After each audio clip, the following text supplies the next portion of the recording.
हमारी ज़िंदगी की हीरो हमारी मम्मी थी। मम्मी रात रात में पीस कटिंग होता था। मैं ऐसा देखा जाए तो बहुत उम्र से पहले बहुत बड़ा हो गया हूँ। चश्मे की दुकान में काम करता था, उसके साथ साथ मैं दूध डालने का भी काम कर रहा था। मैंने वो बाकड़ा 500 रुपए में वो बाकड़ा खरीद लिया।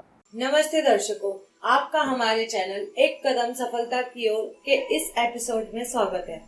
इस चैनल के माध्यम से आज हम उनकी कहानी लेकर आए हैं जिनकी कहानी संघर्ष से सफलता प्राप्त करने तक की है, लेकिन आज तक उन्हें अपनी कोई पहचान नहीं मिल पाई जिससे वो अपनी कहानी लोगों तक पहुंचा सके और लोगों को प्रेरणा दे सके। हमारा मकसद एक कदम सफलता की ओर तो दूसरा कदम उस सफलता को उड़ान देना है और इसी के साथ उस व्यक्ति को सफल बनाने के पीछे जिनका संघर्ष रहा है, आज आपकी मुलाकात उनसे भी करवाएंगे। हाय एवरीवन, मेरा नाम शुभम अनिल मिश्रा है। बनारस के एक छोटे से गांव नवानी रामपुर में मेरा जन्म हुआ था। मेरा जन्म एक मिडिल क्लास फैमिली में हुआ था। जन्म के बाद कुछ टाइम वहाँ पे रहने के बाद फिर हमारी फैमिली मुंबई के कुर्ला में शिफ्ट हो गई। अब शिफ्ट होने के बाद पापा रिक्शा चलाते थे और एक वही काम करने वाले थे और मेरी मम्मी हाउस वाइफ थी। हम दो भाई और एक बहन थे। तो हमने कुर्ला के एक सरकारी स्कूल में हमने 5वीं तक मैंने पढ़ाई किया। उसके बाद क्या होता है, लोगों की ज़िंदगी में, लोगों की स्टोरी में उनके पापा हीरो होते हैं, पर यहाँ हमारी ज़िंदगी में कुछ अलग था। हमारी ज़िंदगी की हीरो हमारी मम्मी थी। क्या था कि पापा बहुत सारे उन्होंने काम शुरू किए, बिजनेसेस स्टार्ट किए, पर कैसा उनका धंधा चला नहीं। वो धंधा ना चलने का सबसे बड़ा एक रीज़न होता है कि आप मेहनत नहीं करते हो। अब मैं एक धंधा कर रहा हूँ, मैं एक बिज़नेस कर रहा हूँ, तो मेरे को समझ में आ रहा है कि आपको अपने काम के लिए कितना पैशनेबल होना पड़ता है। आपको दिन रात एक करने होते हैं, पर वो चीज़ें मेरे पापा के अंदर नहीं थी। इसलिए उन्होंने बहुत सारे बिज़नेसेस स्टार्ट किए, जो फ्लॉप हो गया, जो बंद कर दिया। तो वो कैसा बहुत डर जाते थे और बार-बार भाग जाते थे। मतलब कि हमें छोड़ के कि मुझसे नहीं हो रहा है, मुझसे फैमिली नहीं सँभल रही है, तो वो चले जाते थे। तो उसके बाद जो मेरी मम्मी थी, उन्होंने हमको स्टार्टिंग से बहुत सपोर्ट किया। बहुत मुझे आज भी याद है कि जब हम बहुत छोटे हुआ करते थे, तो जब भी पापा चले गए थे, तो मम्मी रात-रात में पीस कटिंग होता था। तो रात-रात को मैं जब भी रात को 1 बजे 2 बजे उठता था तो देखता था कि वो पीस कटिंग करते थे। हमारी मतलब हम अच्छा कर सकें, हम पढ़े-लिखे अच्छा कर सकें, उन्होंने हम बहुत मेहनत किया हमें आगे बढ़ाने के लिए। उसके बाद ठीक है, फिर मम्मी पढ़ाई करा रही थी, सब कुछ ठीक चल रहा था। फिर पापा आए तो फिर मम्मी तो मम्मी होती है, फिर उन्होंने वापस से एक्सेप्ट कर लिया, चलो ठीक है जाने दो, जो हुआ हुआ। फिर उसके कुछ टाइम बाद फिर मैं वसई में शिफ्ट हो गया। और वसई में शिफ्ट हुआ, फिर मेरे जो पापा थे, फिर उनका वही नाटक चालू हो गया कि ऐसा नहीं ऐसा। तो फिर उन्होंने मेरे को कैसा बोल दिया, हमें हमें बोल दिया कि अब मैं पढ़ाई नहीं करा सकता इनको, अब अगर इनको पढ़ाई कराना है तो आप देखिए। तो फिर मम्मी ने कभी बाहर काम नहीं किया था, तो फिर मम्मी घर से बाहर निकली काम करने के लिए। काम करने के लिए बाहर निकली। अब उस टाइम पे आज से करीब 6-7 साल पहले वो एक दवाई की कंपनी में काम करती थी, जहाँ काम करना मतलब बहुत प्रॉब्लम होता था उनको। 7-7 8-8 घंटे कंटिन्यू पानी में खड़ा होना पड़ता था। कंटिन्यू पानी में खड़ा रहो, उनके पैर में बहुत सूजन वगैरह होने लगे, पर फिर भी हमारे पढ़ाई के लिए वो हमेशा कि मैं अपनी मेहनत करूँगी और अपने बच्चे लोगों को अच्छा पढ़ाऊँगी। और हमें भी मैं ऐसा देखा जाए तो बहुत उम्र से पहले बहुत बड़ा हो गया हूँ, चीज़ों को देख रहा हूँ, बचपन से देखते आ रहा हूँ चीज़ों को। तो मेरे अंदर भी था कि मैं मेरी मम्मी के लिए क्या करूँ। तो स्टार्टिंग से मेरे और भी दोस्त यार बहुत अच्छे थे, बहुत बुरे थे, पर मुझे मेरी लिमिट पता थी कि मुझे क्या करना है अपनी ज़िंदगी में। तो ऐसा सब चल ही रहा था। फिर मम्मी काम पे जाने लगी। उससे पहले हमारे कभी फ़ीस वगैरह भरे नहीं होते थे स्कूल में, कभी क्लास के बाहर निकाल दिया जाता था, कभी परेशान किया जाता था कि आप फ़ीस कभी भर रहे हो, एग्ज़ाम के टाइम पे आपको एग्ज़ाम नहीं देने दिए जाते थे। पर जब भी मम्मी बाहर निकली, उन्होंने हमारे स्ट्रगल्स देखे कि भाई बच्चे पढ़ने चाहते हैं, अच्छा कुछ करना चाहते हैं ज़िंदगी। हर माँ का होता है, सपना होता है कि बच्चा अच्छा कुछ जॉब वगैरह करे, अच्छे लेवल पे पढ़ाई वगैरह करके अच्छा कुछ जॉब करे। पर मेरे पापा के अंदर ये सारी चीज़ें नहीं थी, उन्होंने कभी हमारे बारे में सोचा ही नहीं। फिर ये सब चल ही रहा था। उसके बाद फिर मैंने अपनी 10वीं वहाँ से क्लियर करी और उसके बीच में भी ऐसा कुछ फेस आया जहाँ पे फिर पापा वापस से चले गए। अब मुझे ये नहीं समझ में आ रहा था कि वो ऐसा क्यों कर रहे हैं। आप मेहनत करना चाहते हो, आप मेहनत करिए, आपको फैमिली सँभालना है, आपको फैमिली देखना है, पर ये सारी चीज़ें उनके अंदर नहीं थी। जो एक फैमिली को लेके चलने वाली एक रिस्पॉन्सिबिलिटी होती है, वो सारी चीज़ें नहीं थी। अब मैं बहुत परेशान था कि यार क्या करूँ, लोगों को देखता था और लोगों को, मेरे दोस्त यार के पापा वगैरह इनको बहुत सपोर्ट करते थे, पर मेरी ज़िंदगी में ऐसा नहीं था। पर मैं ये चीज़ें बहुत टाइम से फेस कर रहा था, तो मेरे को समझ में आ गया था कि अपनी ज़िंदगी ऐसी नहीं है। अब मेरे को आगे बढ़ने के लिए खुद को काम करना पड़ेगा, अपनी मम्मी को अच्छी, अपने भाई को, अपनी बहन को अच्छी लाइफ देने के लिए मुझे ही निकलना पड़ेगा। पर मैं भी क्या करता, अब मैं तो पढ़ाई कर ही रहा था। अब पढ़ाई के साथ साथ मैंने वहाँ से वसई के तुंगारेश्वर स्कूल से मैंने अपनी 10वीं क्लियर करी। अब वसई में मैं रह रहा था, तो वहाँ का माहौल कुछ ठीक नहीं था। मतलब कैसा, हम चाली वगैरह में रहते थे, तो वहाँ पे आए दिन कुछ न कुछ झगड़े वगैरह होते थे, कुछ मतलब चाली के लोगों से बहुत सारी, तो वो हमको बहुत हम कैसा बहुत सुकून से रहने वाले लोग हैं, हमको ये सारी चीज़ें ज़्यादा पसंद नहीं है। तो फिर हम वहाँ से फिर हमने बोला कि हम कल्याण शिफ्ट होते हैं। अब कल्याण में शिफ्ट होने के बाद आप एक रेंट वाले घर में रह रहे हैं, आप फैमिली है, आप हो, आपके भाई, आपकी बहन है, आप जो मेरे पापा का सैलरी था उस टाइम पे, मेरे पापा का सैलरी कुछ 9,000 था। अब 9,000 में कैसे चलेगा, आपका घर नहीं चल सकता, आप रेंट पे रह रहे हो, आपको फैमिली देखना है। पर पता नहीं उनको ये सारी चीज़ें से मतलब नहीं था, उनको बस एक वो था कि ठीक है मैं कमा रहा हूँ और कर रहा हूँ, बाकी तुम लोग अपना देखो, ये सारी चीज़ें थी। तो हम लोग ने फिर भी एक्सेप्ट किया वो चीज़ों को। फिर मेरी बहन जो थी, मेरी बहन लैब का काम करती थी, तो वो भी काम पे जाती थी। मेरा भाई उस टाइम पे 16 साल का था, वो 16 साल का लड़का, वो फर्नीचर की दुकान में काम कर रहा था, तो लॉकडाउन लगा हुआ ही था। मैं वहाँ चश्मे की दुकान में काम करता था, उसके साथ साथ मैं दूध डालने का भी काम कर रहा था। मतलब कि मैंने उनको बोला था कि मेरे को पढ़ाई करना है, मेरे को जो भी करना है मैं करूँगा अपने हिसाब से, धीरे धीरे जैसा हो रहा है मैं अपने हिसाब से। तो फिर मैं दूध डालता था, दूध डाल के मैं शायद वहाँ पे गया ही था, क्लासेस में बैठा था, और घर से कॉल आया कि पापा चले गए। अच्छा, वो क्लासेस में को एडमिशन भी ऐसे मिला कि मैंने वो सर को जाके, उनकी फ़ीस थोड़ी ज़्यादा थी, तो मैंने सर को बोला सर मैं अभी ऐसा काम वगैरह कर करके, घर की थोड़ी कंडीशन ठीक नहीं है, मैं ऐसा काम वगैरह कर करके पढ़ाई कर रहा हूँ। तो वो सर बहुत अच्छे थे, तो उन्होंने मेरे हेल्प करी, बोली कि आपके जैसे लड़कों, मतलब हम उनकी हेल्प करना चाहते हैं, आप आइए अच्छे से पढ़ाई वगैरह करिए। तो उन्होंने मेरे को कैसा उनकी जो फ़ीस थी उस फ़ीस में मेरे को थोड़ा कम करके उन्होंने किया। मैं बोला ठीक है सर। तो ठीक है, अब मैं सोचा कि यार टास्क ये आया कि भाई चलो ठीक है आपको बिज़नेस करना है, पर बिज़नेस के लिए पैसे भी तो होने चाहिए। बिना पैसे के आप कैसे बिज़नेस करोगे? क्योंकि कोई भी बिज़नेस है, स्टार्टिंग में तो आपको पैसे लगेंगे। फिर मैं बोला अब मैं क्या करूँ? फिर उस टाइम पे मेरी जो मैं हाँ जहाँ पे दूध डालता था, अच्छा वो दूध भी मैं और मेरे भाई हम 2 जन मिल के ₹2500 में, दोनों मिल के ₹2500 में काम करते थे। पूरा महीना काम करते थे, फिर हमको ₹2500 मिलता था। फिर ये सारी ज़िंदगी चल रही, फिर मैंने बोला कि तब तक मेरा भाई वहाँ पे फर्नीचर की दुकान पे काम कर रहा था। फिर मैं बोला कि अब मैं बिज़नेस करूँगा कुछ। घर वालों ने बहुत चिल्लाया, क्योंकि भाई आपके ऊपर जब इतनी सारी प्रॉब्लम्स होते हैं, आप ऐसे लाइफ में जी रहे हो कि आपको अभी आपको ही कुछ करना है।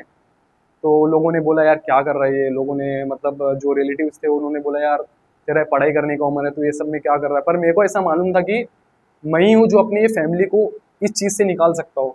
फिर मैं बाहर निकला, साइकिल लेके घूम रहा था, जैसा आपको बताया साइकिल ही थी मेरे पास, वो भी साइकिल मेरी नहीं थी। जब मैंने स्टार्ट किया था तब मेरे पास खुद की साइकिल भी नहीं थी। वो जहाँ पे मैं दूध डालता था वो अंकल ही मेरे को साइकिल दिए थे, कि क्योंकि मेरा जो घर था वो दूध की दुकान से काफ़ी दूर था, तो आने जाने के लिए मैं पैदल आया जा करता था। तो उन्होंने मेरे को अपनी साइकिल दी, बोला आया जाया करो इससे। साइकिल उठा के फिर मैं घूम रहा हूँ मार्केट में, क्या करूँ क्या करूँ। फिर मार्केट में मुझे जो खाने की चीज़ें हैं, खाने की चीज़ों में सबसे ज़्यादा भीड़ दिखा, और सारे लोग बैठे। पर ये खाने की चीज़ें जो आपको कम में स्टार्ट भी कर सकते हो और बहुत अच्छे उस पे लेके जाओगे, बस आप मेहनत करो, अच्छी चीज़ें खिलाओ लोगों को, बाकी अच्छा ग्रोथ हो सकता है। अब ऐसी ज़िंदगी चल रही थी, फिर मैंने आया घर पे, और घर पे आके मम्मी को बोला कि मम्मी मेरे को स्टार्ट करना है कुछ खाने वगैरह का। तो मम्मी ने बोला क्या स्टार्ट करेगा, हमको तो कुछ आता भी नहीं बनाने। फिर मैंने मेरी मम्मी को बोला कि मम्मी हम लोग चाइनीज़ स्टार्ट करेंगे, क्योंकि चाइनीज़ लोग बहुत खा रहे हैं, बच्चे वगैरह हो गए। आज के टाइम में चाइनीज़ एक ट्रेंड बन गया है। आप अच्छा खिलाइए, लोग कहीं नहीं जाएँगे। अच्छा ये है कि आपकी ज़िंदगी में आपको कोई सपोर्ट करे ना करे, कुछ हो, कुछ भी हो जाए, आपका जो फैमिली है वही आपको सपोर्ट करता है, वही आपको हर चीज़ में, आप उतार-चढ़ाव कुछ भी रहे। और मेरे यहाँ तक आने में मेरा फैमिली का बहुत बड़ा हाथ है। आज मैं यहाँ पे खड़ा हूँ, पर वो बैक साइड में वो भी काम कर रहे हैं, अभी भी काम चालू है हमारा। तो अ, आज मैं अकेला, मैं ऐसा बोलूँगा तो मैं अकेला बोल रहा हूँ, पर ये मेरी पूरी फैमिली इसके साथ में है। तो मम्मी ने बोला कि क्या स्टार्ट करेगा? मैंने बोला चाइनीज़ स्टार्ट करूँगा। अभी हम लोग ने कभी देखा तो था नहीं, बनाया खाया वगैरह नहीं था, चाइनीज़ में काम नहीं किया था, कुछ पता नहीं था, तो हम लोग ने ऐसे यूट्यूब वगैरह चालू किया। अच्छा, मेरी नानी थी, नानी मेरी जो है वो स्टार्टिंग से बहुत खाना वगैरह बनाने में बहुत अच्छी है, मतलब बहुत अच्छा-अच्छा डिशेज़ बनाती थी। तो मैंने उनको कॉल किया, और ये है कि नानी आई, अब हम लोग बैठ के बातें करने लगे कि अब देखिए हमारे पास ऐसा ऐसा है और हमको बिजनेस स्टार्ट करने का है। अब कुछ आइडिया तो है नहीं, बनाने आता नहीं है, क्योंकि क्या है यार, आप कुछ भी खिला रहे हो, बिना टेस्ट के तो लोग आएंगे नहीं। आप टेस्ट नहीं रहेगा तो कौन जानेगा आपको। तो फिर नानी ने चटनी वगैरह बनाया, यूट्यूब वगैरह पे हमने देखा थोड़ा बहुत, यूट्यूब वगैरह पे देख के चटनी वगैरह हम लोग ने थोड़ी बहुत बना ली। अब वो 2500 रुपये का, मैं गया एक भंगार की दुकान में, वहाँ पे एक बाकड़ा मेरे को मिला, तो मैंने वो बाकड़ा 500 रुपये में वो बाकड़ा खरीद लिया। अब ये भी टास्क आया कि भाई आप लगाओगे कहाँ, क्योंकि क्या होता है कि आप ऐसे कहीं पे भी लगा नहीं सकते, आपको महानगर पालिका वाले परेशान करेंगे, क्योंकि आपके पास इतना फंडिंग, इतना पैसा नहीं है ना कि भाई आप शॉप ले लोगे या फिर ऐसा कुछ ले लोगे, ऐसा कुछ नहीं, ऐसा कुछ तो था नहीं मेरे पास। मैं बोला अब क्या करूँ। फिर इसके बाद यहाँ पे मेरे को एक एरिया मिला जहाँ पे मार्केट लगता था, हर सैटरडे को वहाँ पे मार्केट लगता था। मार्केट में मैंने पहले दिन लगाया, पहले दिन करीब 200-250 रुपये का धंधा किया रहूँगा मैं। अच्छा ये भी हो गया कि आपको पता ही नहीं है कि भाई क्या क्या लगता है पार्सल में, क्या लगता है क्या नहीं लगता। मैं कुछ कुछ भी लेके नहीं गया था, मतलब मैं सिर्फ बनाने का वो बर्तन लेके गया था, प्लेट लेके गया था, पार्सल आ गए। पहली जो मेरे कस्टमर थे, आज मैं कभी ज़िंदगी में नहीं भूलूंगा, जो पहले कस्टमर थे उनको पार्सल चाहिए था।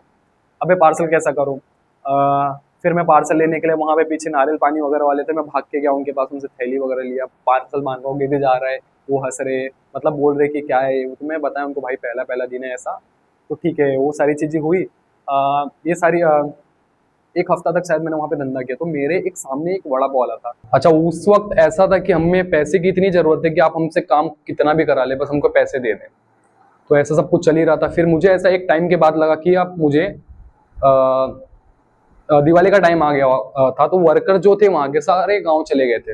अब सारे गांव चले गए थे तो बहुत बड़ा फिर से टास्क आ गया। जो हमने धंधा भाजी वगैरह बेच के हम लोग ने 1000 तक लेके गए थे, वो धंधा वापस से टूट गया, अब 150-200 पे आ गया। अब फिर एक बड़ा प्रॉब्लम आ गया कि आपको यार कैसे चलाओगे, क्या करोगे। फिर मैं मेरे भाई को बोला, तब तक हमारा टेस्ट भी थोड़ा चटनी का बेटर होने लगा था, क्योंकि हम लोग ने पहले काम तो किया नहीं था। तो हमें लोगों ने सिखाया, मतलब कैसा होता था कि आज भी हमारे दुकान में अगर कोई आके हमें बोले कि आपके टेस्ट में ये प्रॉब्लम है, तो हम उससे फीडबैक लेते हैं, और हम लोग आज भी हर किसी से फीडबैक लेते हैं और उस पर काम करने की कोशिश करते हैं। तो तब तक हमारा टेस्ट वगैरह भी अच्छा हो गया था। फिर मैं मेरे भाई को बोला एक काम कर, तू ये संभाल, तब तक मैं बाहर निकलता। फिर मैं बाहर निकला, क्योंकि वो जो मेरा लोकेशन था जहाँ पे मैं दुकान लगा था, तो वहां पे बाहर के एक भी लोग नहीं आ सकते थे, जितने भी आपके वर्कर्स है, और वर्कर सब गाँव चले गए। अब मैं क्या बोला, अब मैं क्या करूँ। फिर मैं बाहर निकला, साइकिल से रोज घूमता था, घुमा फिरा। वहाँ पे मैंने 1-2 लोकेशन देखे जहाँ पे क्राउडेड अच्छा है, लोग अच्छे हैं। मेरे को आज भी याद है, करीब 2-3 किलोमीटर हम लोग ने, मेरे भाई ने हमने धक्का मार मार के वहाँ पे लेके जाके गाड़ी खड़ी करी। तो मेरा उनसे बात वगैरह सब हो गया था। और फर्स्ट डे जब मैं वहाँ पे आया, तो एक जो आप ट्रेवलिंग में जाते हो, जो बाटला वगैरह यूज करते हो, छोटा सा 2 किलो का गैस था, सेव का पैकेट था, वो भी था, मैं इसे लगा के खड़ा हो गया हूँ। ऐसा समझिए कि मैं बैठ के रोया भी हूँ वहां पे कि यार आप ऐसे हालात हो जाते कि आपको रोना पड़ता है यार, कि आप इतनी मेहनत कर रहे हो, दिन रात एक कर रहे हो, पर चीजें हो नहीं रही सही। फिर मैं वहां पे बैठा और रो रहा था। फिर मतलब ऐसा लग रहा था कि मैंने चीजें गलत चुन ली है, धंधा कुछ गलत चुन लिया हो। फिर काम करते करते 2-3 दिन हुआ, मतलब 2-3 दिन में इतनी सारे सवाल आ गए मेरे अंदर। फिर ना वहां पे, क्योंकि गाड़ी अच्छी नहीं थी, कुछ बैनर वगैरह लगा हुआ ना था, एडवर्टाइज नहीं था, आपको लोग पहचानेंगे कैसे। फिर वहां पे जहाँ पे मैंने धंधा लगाया, वहां पे एक मार्केट भरता था, तो मार्केट जहाँ पे भरता था वहां पे ना एक गाड़ी खड़ी हुई थी जो काफी पुरानी थी, डैमेज थी, टूटी हुई थी। तो बहुत सारे लोगों ने बताया कि भाई वो जो गाड़ी थी ना, वो मतलब भंगार थी, मतलब बहुत सारे लोगों ने धंधा स्टार्ट किया, वो बंद हो गया, वो लोग चले गए। तो मैंने उनसे बात वगैरह किया, उन्होंने ही मेरे को बोला कि एक काम कर शुभम, यहाँ पे ऐसा गाड़ी है, तू ले यूज कर, क्योंकि ये गाड़ी पे तो किसी को समझ में नहीं आएगा, और मेरे पास इतने पैसे नहीं थे कि मैं गाड़ी बना लूँ अच्छा। तो फिर मैंने वो गाड़ी लिया, मैं मेरा भाई। तो फिर मैं और मेरे भाई ने हम गाड़ी वगैरह धोया, पूरा अच्छे से खड़ी वगैरह धो के उसी दिन हम लोग ने नीचे गाड़ी उतारी। अच्छा ये हो गया कि जो गाड़ी जो लोगों के लिए अनलकी है, पर आप जब मेहनत करते हो, अच्छे से मेहनत करते हो, तो वही चीज आपको, मतलब लोगों के लिए तो अनलकी था, वो हमारे लिए सक्सेस था। तो जब उस दिन हम लोग ने, जिस दिन से हम लोग ने वो गाड़ी नीचे उतारी, हम लोग ने लगाया, उसके बाद से आज मैंने कभी पीछे मुड़कर नहीं देखा। तब तक मैं मंचूरियन और भेल ही बेच रहा था, और आपको मंचूरियन भेल से आप कितना कर लोगे। फिर धीरे धीरे करते करते हम लोग ने राइस का सेटअप, मतलब चूल्हा वगैरह लिया। उस टाइम पे लॉकडाउन क्लियर ही हुआ था, बहुत सारे होटल थे बंद होने लगे थे, तो मेरे को थोड़ा दिमाग में आया। फिर मैं वहाँ पे एक मार्केट है, वहाँ पे गया, एक होलसेलर है, तो वहाँ पे कुछ होटल्स बंद हुए, तो वहाँ के सामान वगैरह मिल गया, तो मेरे को बहुत अच्छे रेट में मिल गया, तो मैंने वहाँ से ले लिया। और फिर ना मैंने चाइनीज का, मैंने बोला कि राइस वगैरह भी स्टार्ट करूंगा। तो राइस वगैरह अब स्टार्ट करने का, आपको मंचूरियन बनाने नहीं आता तो फिर आपने उसमें अच्छा कर लिया, फिर अब राइस वगैरह स्टार्ट करने का है। क्योंकि मेरे यहाँ पे पहले ग्रेवी मंचूरियन वगैरह कैसा होता था कि आप अगर ग्रेवी मंचूरियन बोले तो क्या करता था मैं, सूप रहता था, मम्मी सूप बनाती थी, सूप रहता था, सूप में मंचूरियन डाल के ग्रेवी बना के दे देता था, क्योंकि आपको पता नहीं है ना, फिर भी लोग खाते थे, बड़े मजे से खाते थे। मैं अभी कभी कभी वही बैठ के सोचता हूँ वो चीजों को, पर ठीक है, लोगों को पसंद था वो। फिर ये सब चलता गया, फिर मैंने राइस वगैरह ट्राई किया, स्टार्ट किया चालू करना, फिर मैंने यूट्यूब वगैरह पे देखा, कुछ है मेरे जो जिनको मैं फॉलो करता हूँ, जिनको मैं देखता आया हूँ। कुछ मेरे एक मेरा भाई था, भाई का ही दोस्त था नेपाली, वो चाइनीज का काम करता था, तो मैं उसको बुलाया कि एक काम कर भाई, तू आ जा चाइनीज का यहाँ पे मेरे काम कर, और जो भी रहेगा मैं तेरे को 100-200 तब तक मैंने अपना जो पुराना दुकान था वो मैंने बंद नहीं किया था। मैं मेरे भाई को बोला था एक काम कर, अपन वो बंद नहीं करेंगे, वो दुकान चलने दो, जब तक चल रहा है, जब तक यहाँ पे नीड नहीं है 2-3 आदमी के, तब तक ये चल रहा है। लोग क्या करते कि एक बिजनेस के चक्कर में दूसरा छोड़ देते हो, तो हम लोग ने उसको छोड़ा भी नहीं है, वो भी चल रहा है हमारा, इधर से जो चल रहा है 2 पैसा हो रहा है और ठीक है, वो चल रहा है। उसके बाद वो लड़का आता था नेपाली जो काम करने वाला, वो भाग जाता था बीच बीच में, वो बोलता था कॉल करो कोई आएगा, तो अब कोई रुकता नहीं है। तो फिर मैं बोला यार ऐसे अब कैसा चलेगा, अब मेरे को ही कुछ करना पड़ेगा। फिर मैं रात रात भर जाके यूट्यूब वगैरह पे उसका सर्च करता था, वीडियो वगैरह देखता था, उस पर काम करना, उस पर मेहनत करना, उसको सीखना। फिर राइस वगैरह बनाता गया, लोगों से पूछता कि क्या करूँ अंकल, क्या कैसा करूँ, क्या सर। फिर वो लोग ही मेरे को, मतलब जो भी आज मैं खड़ा हूँ, लोग बोल पा रहा हूँ, कुछ भी कर पा रहा हूँ, तो लोगों ने मेरे को सिखाया है, मुझे कुछ नहीं आता था। फिर राइस वगैरह हमारा अच्छा बनता गया, मतलब अभी तक तो सिर्फ मंचूरियन और भेल ही बेच रहे थे, अभी हमारा राइस वगैरह भी स्पेशल हो गया। फिर ये सब भी अच्छा अच्छा भी होने लगा, करने लगा। फिर वहां पे क्राउड इतना ज्यादा होने लगा, मतलब आप समझिए कि तब तक हमारा टेस्ट भी अच्छा होने लगा था, अभी क्राउड इतना ज्यादा होने लगा था कि लोगों को लगता था कि यहाँ पे सिर्फ मंचूरियन मिलता है। यहाँ पे सिर्फ मंचूरियन नहीं, लोगों का इमोशन है, लोग आते थे यहाँ पे, बातें करते थे, हंसी मजाक होता था पूरे दिन, तो उससे हम बहुत कनेक्ट होने लगे, बहुत सारे बहुत और कस्टमर बनने लगे, बहुत कस्टमर, मतलब इतना ज्यादा क्राउड होने लगा था कि हमारा गाड़ी पहले रोड पे लगता था, रोड पे इतना भीड़ हो जाता था कि हमको पुलिस वालों ने आके बोला कि भाई आप अपनी गाड़ी यहाँ से हटाइए, नहीं तो फिर प्रॉब्लम हो जाएगा। तो फिर यार इतना क्राउड होने लगा, मतलब आप जब बैठ के रोए हो कि आपके पास एक कस्टमर नहीं है, और आपके पास आज इतने ही कस्टमर हो गए कि आप उसके बाद भी प्रॉब्लम होने लगा। फिर मेरा गाड़ी जो जहाँ पे लगता था वहाँ के पीछे थोड़ा बैक साइड में कुछ जगह थी, तो मैंने बोला कि अब यहाँ पे लगाता हूँ, तो मैंने वहां पे लगाने लगा। अब दिन ब दिन इतनी गर्दी होने लगी कि हम बहुत, कितना भी, हम 3-4 लोग थे, हम 3-4 लोग भी मैनेज नहीं कर पाते थे, मतलब गर्दी इतनी ज्यादा हो जाती थी कि फुटपाथ जाम हो जाता था, जिसकी जहाँ पे गाड़ियां हैं वहां पे गाड़ियां लग जाती थी। अब मैं बोला अब लोग भी क्या होने लगे कि जो पीछे सोसाइटीज वाले हैं, कैसा सब, जब आप अच्छा कुछ नहीं करते तो ठीक है, लोगों का कुछ नहीं है, पर जब आप अच्छा करते हो तो आपको पीछे खींचने वाले भी बहुत लोग हो जाते हैं कि ये अच्छा कैसा कर रहा है, क्यों कर रहा है।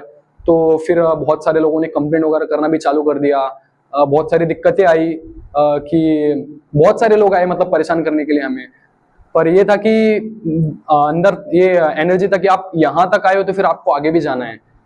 क्राउड इतना ज्यादा बढ़ने लगा, फिर मैं बोला कि अब ये टाइम आ गया है कि आपको थोड़ा लीगल होना चाहिए, क्योंकि हम जो गाड़ियां वगैरह लगाते थे वो कैसा अनलीगल था, मतलब आप रोड वगैरह पे लगा रहे तो आपको इतना फ्रीडम नहीं मिलेगा, आप फ्रीडम से धंधा नहीं कर सकते। मेरा कैसा माइंडसेट था, मेरे को बहुत ईमानदारी से शांति से धंधा करने में मजा आता था। तो फिर कुछ टाइम बाद मैंने क्या किया, मैंने एक शॉप ढूंढना चालू किया, क्योंकि उससे कुछ टाइम पहले हमारे साइड में बहुत ज्यादा तोड़फोड़ हुआ। तो फिर मैंने कैसे कैसे अपना गाड़ी तो बचा लिया, और उसके बाद फिर मैंने गाला वगैरह ढूंढना चालू किया। मैंने मेरे भाई को बोला भाई अभी तू दुकान संभाल, ये वाला गाड़ी जो है ये संभाल, और मैं अभी गाला ढूंढने लगा। फिर मैंने वहाँ पे, क्योंकि मेरे पास पेमेंट वगैरह पड़ा हुआ ही था, तो मैंने वो अंकल से बात वगैरह किया कि ऐसा ऐसा है, मेरे को गाला वगैरह चाहिए। तो एक दिन में, मतलब मैं 1 महीने से ढूंढ रहा था, 1 महीने से मेरे को नहीं मिला, और 1 दिन में सारी चीजें हो गई। फिर मैंने उनसे चाबी वगैरह ले लिया, और चाबी वगैरह लेने के बाद उनको जो भी उनका था डॉक्यूमेंट, डिपॉजिट वगैरह सब कुछ सारी चीजें क्लियर कर ली, मैंने उनसे चाबी वगैरह ले लिया। और उसके बाद फिर मैंने एक ग्रैंड ओपनिंग करी अपनी, जो आप जहां से स्टार्ट करे हो, एक ठेले से स्टार्ट कर करके आज आपने एक शॉप पर आ गए हो। मतलब अभी बहुत अच्छा चल रहा है, हमारा क्राउड अच्छा है, टेस्ट अच्छा पसंद है। और इसमें भी सबसे बड़ी बात यह है कि हम लोग हर दिन क्वालिटी को इंक्रीज करने का सोचते हैं, उसको डिग्रेड मतलब नहीं करते, हम उसको और कितना अच्छा बना सके। मेरे को किसी होलसेलर ने अगर बोला कि मुझे मैं उसके पास गया, ये चीजों को क्वालिटी और इंक्रीज करने के लिए कोई मेरे को कुछ अच्छी चीजें दो, भले उसका कॉस्ट कितना भी हो, पर मैं सिर्फ क्वालिटी पे काम करता हूँ। और आज इसी की वजह से आज हमारा धंधा इतना अच्छा एक्सपांड हुआ है। हम बहुत अच्छा सर्वे वगैरह कर रहे हैं कि हम इसको और अच्छा लेके जाए और बड़ा करें, टीम बड़ी करें। हम टीम बनाने में बहुत अच्छा काम कर रहे हैं अभी, उम्मीद है अच्छा हो जाएगा सब, इतनी मेहनतें कर रहे हैं। और बहुत बहुत धन्यवाद एक कदम सफलता की ओर का, जो आज मुझे मौका दिए, इस काबिल समझे कि मैं अपने जो युवाएं हैं उनको एक अच्छा मार्गदर्शक कर सकूं और एक अच्छा राह दिखा सकूं आगे बढ़ने के लिए, क्योंकि मेरी भी जर्नी इतनी आसान नहीं थी जितनी लग रही है। आज लोग देखते हैं कि अच्छा कर रहा है, ग्रोथ है, पर इसके पीछे जो मैंने आपको स्टोरी शेयर करी, ये बहुत मुझे ही मालूम है कि मैंने कैसा करी है, और मैं आपको बता रहा हूँ इस वीडियो के माध्यम से। जैसा कि मैंने आपको अपनी स्टोरी बताई, तो स्टोरी ये मेरी कहानी में बहुत सारे लोगों ने हमें मदद किया, मतलब बहुत सारे लोगों का हेल्प था, पर उसमें जो सबसे ज़्यादा योगदान रहा वो मेरी माँ का है, जिससे मैं आपको मिलवाता हूँ।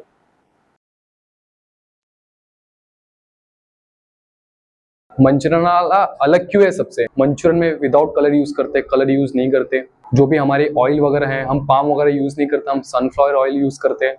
बाकी अजीनोमोटो, राइस वगैरह में हमने वो सारी चीज़ों को ऑप्शनल रखा है।